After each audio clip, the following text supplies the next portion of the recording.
Going Native, written by Ian Gregory Trutt.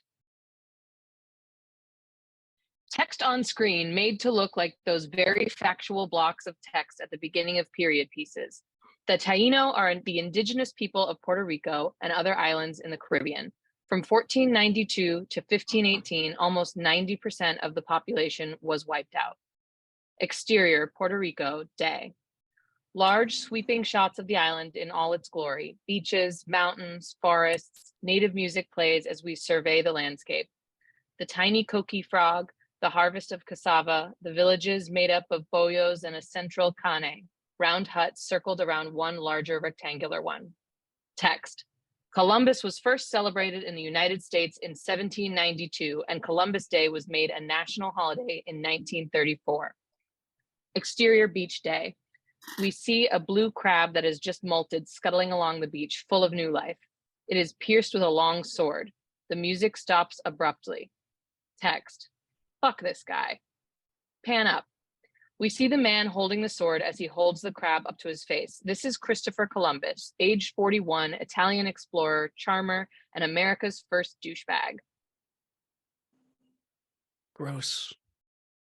A couple men stand behind him, unloading various supplies of a small dinghy. Columbus puffs his chest, ready to make a grand speech. Men, I want you to bask in this moment. They said we were crazy.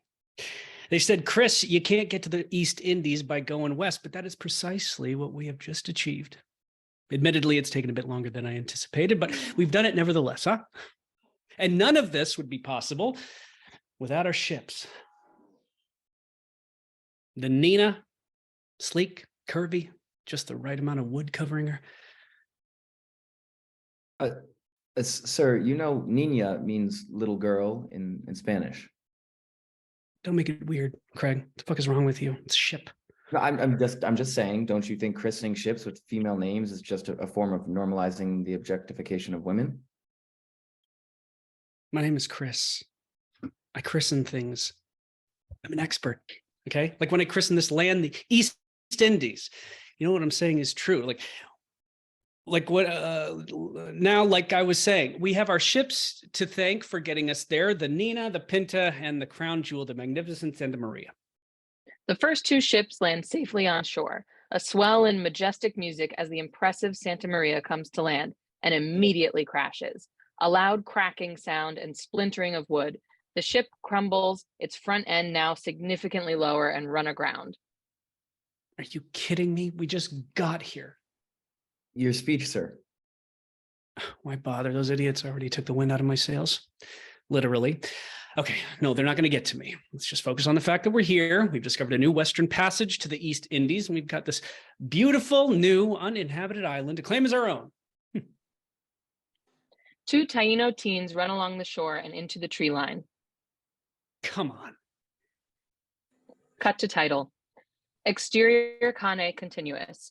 Aguebana, or Ag, 30, carves beautiful petroglyphs of the sun into various stones, which he places around a cane round hut. He hums to himself while placing the finishing touches. Ag, what are you doing? He turns to see his wife, Anakaona, or Anna, standing behind him. Just sculpting. What's wrong? You seem pissed. Take a guess why. Oh, shit! Anna, I'm so sorry. It's too late for that, buddy. It's not too late. Let's head over to the canoe right now. I'm right behind you. Aguebana, where are you, boy? You told my mother? I was doing my internship with her. She knew you weren't with me. Iguanama, Ag's mother and village Boike, spiritual leader, storms up to them. I'm on my way. Anna found me. May the Zemis give me strength to slap your face off right here. I'm supposed to be getting set up for your wedding, and instead, Anakaona and I have to track you down like a manatee. Hey, you! Cut that out! Do you live here? What's your name? Dude, really? Don't give me your urban slang, kid. I'm like 30. Bohique, I'm glad you're here. This thug has been vandalizing my family's bohio with these gang signs for weeks. How should we punish him? A Nabodia should watch his tongue. Tell me, farmer, how is the cassava growing? Because I spoke to the gods and they were pretty pissed about the last harvest. Maybe you should be more worried about your crops and not the local sculptor. I'm sorry, Bohique. I will bring you many juca y patata next harvest. He gives her half a bow and runs off. Anna goes to Og and kisses him. Trouble finds you anywhere, doesn't it? Aguebana, I cannot keep using the will of the Zemis to defend you. Mom, I don't need you to defend me. And yet here I am. The both of you are Nitainos. You have a certain amount of privilege and need to be setting an example to the rest of your people. Og, your art is beautiful, but who's it for? I need you focused on more important things like this wedding. You two, get yourselves ready. I'm going to find my brother and make sure he's not high on cojoba again. Take notes, Anna. Sometimes being Bohique comes with very annoying grunt work.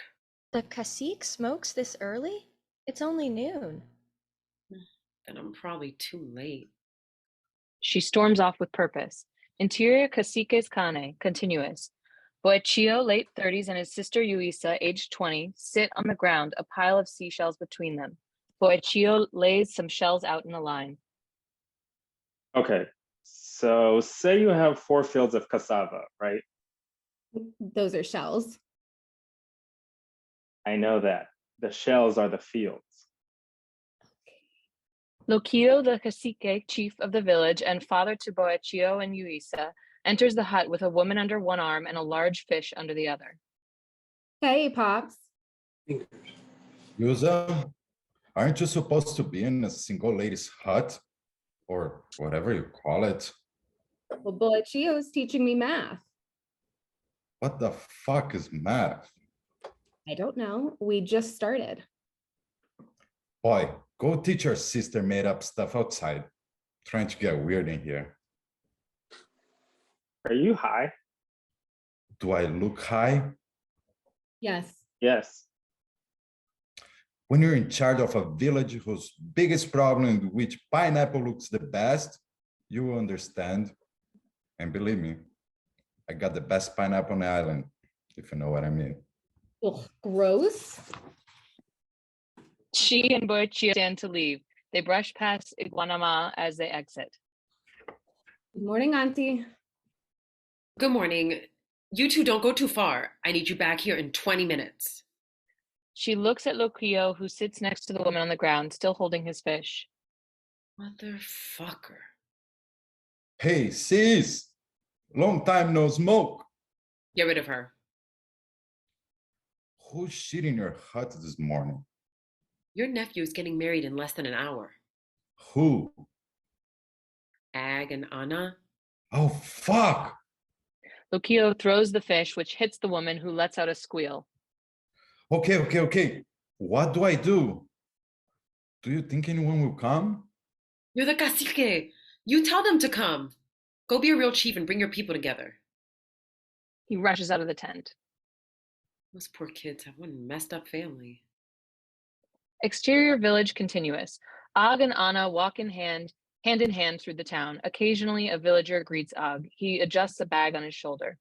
You're lucky I like the sensitive, artsy type. The only one. I don't get it. Mom keeps our religion alive. Uncle Loklo runs the village. My art is important to who we are. They walk up to a villager, a food vendor, sitting on a blanket mixing ingredients with a mortar and pestle. 2 cassava crunches. Og, we're not going anywhere. You don't have to spend every moment documenting our people. He hands the vendor a small gold nugget.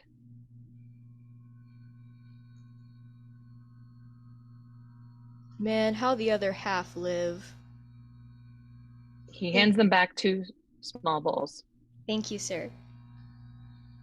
They walk away. Well, according to Mom and Loquillo, I should be shaking hands and kissing babies. What does it matter? It's not like I'll ever be cacique. Not unless Loquillo and Bochio get lost at sea or something.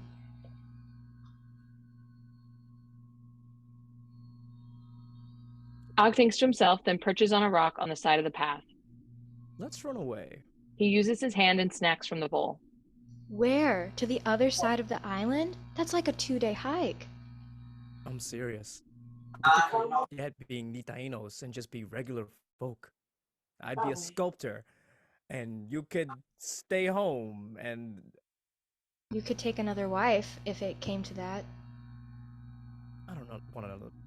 I don't want another wife. Lokio has 3 and only got 1 male heir out of it. I'm not getting another wife just to have a kid. I know you went through a lot for us to be together. I would understand if after all that, you would want someone who can... Anna, stop that. I worked for your family for months because I love you, so that we can be together. We'll figure it out if and when that time comes. You're right. We don't need to worry about it. Our lives are good now. But we don't have to run away. We can handle our responsibilities as they come up. Come on, let's go get hitched. She pulls him to his feet. He kisses her cheek as they walk away. Exterior forest, continuous. Columbus and a handful of his men use their swords to cut through the dense jungle foliage, leaving broken branches in their wake. Okay, so pros and cons of having savages already here. Pros, free labor, can give us all their food. They probably know if there's any cool spots to set up camp. Cons, they might want to share in our success, might try to kill us, and their women might be ugly. Boss, I'd take an ugly savage over some of the women I fucked in Spain. Okay, now let's not be crass. After hearing what you say it now, I'm thinking that maybe savages isn't the most flattering term. What should we call them? Well, it's the East Indies, so they probably want to be called Indians. It's probably the most politically correct term, right? And if we're going to go in there and take their land, using correct terminology is the least we can do, right? They cut through a set of branches and vines and arrive in a clearing. They all gasp as they look at the Taino village, bustling and thriving. I am so going to get funded for another voyage. Exterior Central Plaza, afternoon. Og and Anna stand in front of Iguanama. They, along with Lokia, wear more ornate ceremonial outfits. Og and Anna have a cord around their waists, tying them together. They also have a beautiful woven blanket draped around the both of them. And now you shall both drink from the unity vase. Nothing happens. Oh, shit. My bad. He hands a small clay vase to Iguanama and the 2 small cups to Og and Anna. She pours water into both of them. Now, you drink from the same life waters. Your life experiences are journeys now tied to each other. They drink. In the crowd, Yuisa hands out small pieces of wood with koki symbols burned onto them, like business cards. I do wedding shawls now. Bring this card and I'll knock a fish off the price. She moves to another group, handing out more wood. Custom designs for every bride. Doesn't Anna look lovely up there? You tell your sisters it's a Yuisa original. Iguanama, meanwhile, continues the ceremony.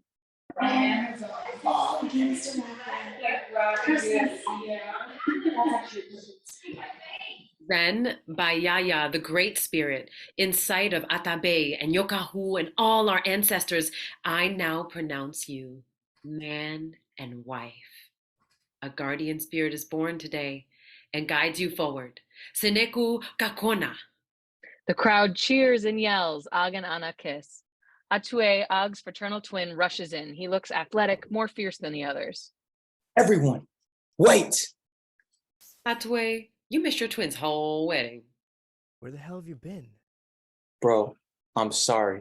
I'm gonna throw you a rager when this is all over. But believe me when I say, this is more important. Arwax? Carib attack? Ho now, savages, or sorry, Indians, force of habit. Columbus and his men stroll up. Hi there. Hey, nice to meet you all. Just trying to find out whoever's in charge here.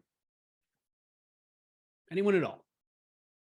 Lukio steps in front of Og and Anna. Columbus pulls Craig to the side. They can understand what I'm saying, right? Because I went over the speech multiple times in the forest. You didn't stop me. No. Of course, yeah. I think they're just shy people. Columbus points as if Craig has it figured out. He pats Craig on the chest and turns around. I'll speak slower. I am looking for your leader. Yeah?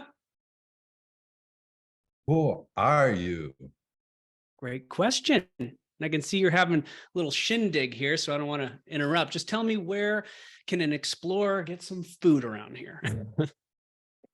Interior Cacique's coming. Moments later, Ag, Ana, Atue, Boachio, and Yuisa sit in a circle inside of Loquio's hut.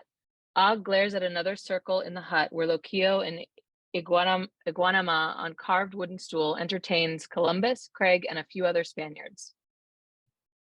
Well, congrats on the wedding, cuz. Kind of pictured there'd be less ominous white people. But you both looked great. Thanks again, Yuisa. Your clothes are beautiful. A lot of people wear them. Just look for the koki. She points to a Koki frog logo on the shoulder of her top. Hey, little patata, you think you could make me something? I got this design I made.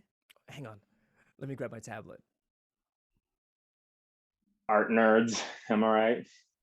I think it's sexy. Og pulls a flatter stone slab from a small sack on his back. He hands the tablet to Yuisa. Yeah, I'll have this ready next week. Thanks. Og turns his attention back to Columbus. You don't think they're gods or something? Don't be ridiculous. Iguanamana and I spoke to the gods this morning in my lessons. We would have felt something. The gods didn't mention anything about the visitors? Well, it's not like they just tell us. Hatoi, how do you think we talk to the gods? Don't you like sniff something and wait for something to show up and say shit? Dude, I got to tell you, it's the best crab I've ever had. You have already met my sister here. Over in another group are my son Boekio, my daughter Iusa, my nephews Hataway and Aguaibana, and AJ's new wife, Anaquana. Wow, that's a fucking mouthful, isn't it? Craig looks over at the other circle and locks eyes with Yuisa, who smiles at him. So, what are you doing here? Iguanama. No, it's fine. My men and I are just passing through. We thought we were in the East Indies, but obviously you guys don't look, He pulls at the corner of his eyes to make them offensively slanted. I don't know what you mean. Don't worry about it. Look, we're just here to restock on food and supplies, and then we'll be out of your hair. How long would all of that take? 3 weeks, maybe. You won't even know we're here.